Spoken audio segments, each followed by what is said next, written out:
and telecom. She visited Russia and the Ukraine to explore the possibilities of her company's expansion into the Commonwealth of Independent States, formerly the Soviet Union.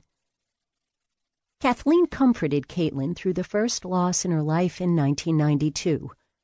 Her great-grandfather on her father's side was a special person to her.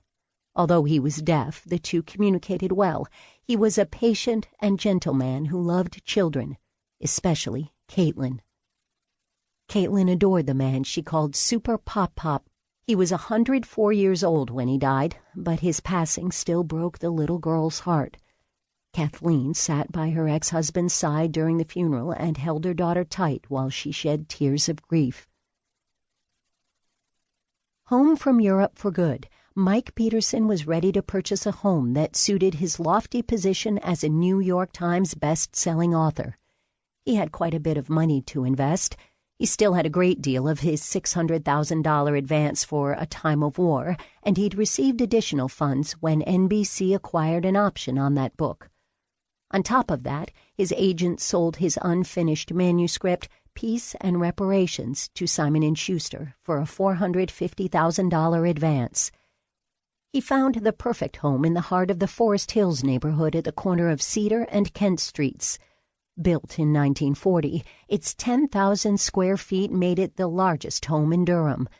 It boasted 14 rooms, including 6 bedrooms, a striking spiral staircase in the front of the house, another unique staircase in the back, and an elaborate swimming pool.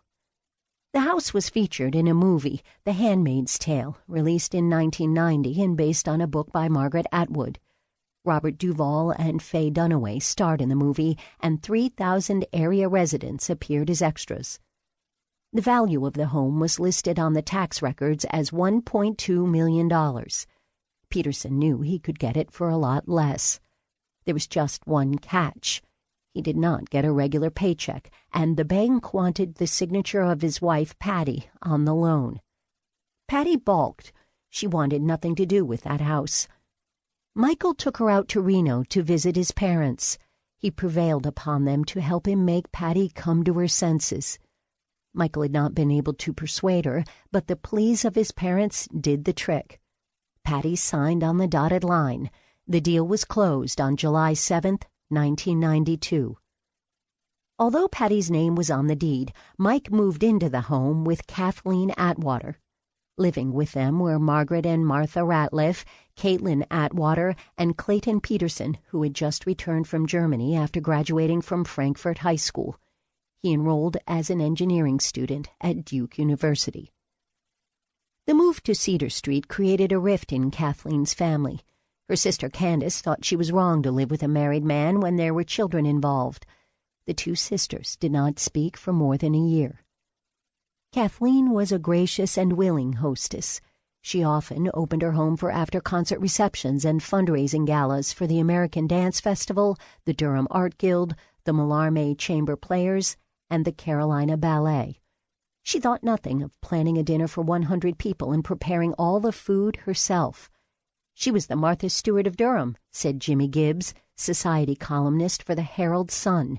She actually prepared the food for the parties. Virtually all her foods were homemade, and they were always wonderful. Kathleen was also active with the Durham Arts Council, serving a term on the board of directors and with the Historic Preservation Society. She often provided auction items for the Durham Arts Guild. Both she and Michael were involved in the Forest Hills Neighborhood Association. Filled with thousands of dollars worth of antiques and collectibles, including 200-year-old furniture from Germany and Japan and carved vases from ancient Chinese dynasties, the home was a breathtaking sight for first-time visitors. And Kathleen kept it all spotless. She was the queen of clean. She knew the best solution for making short work of any kind of dirt or stain, and she used her knowledge like a woman possessed. One of her favorite outside activities was power washing the exterior of her home until it shined. Kathleen's other love was shopping. Little thrilled her more than finding a great bargain. When the three girls were going through the stage where their shoe sizes seemed to change every week, Kathleen found a great buy on tennis shoes.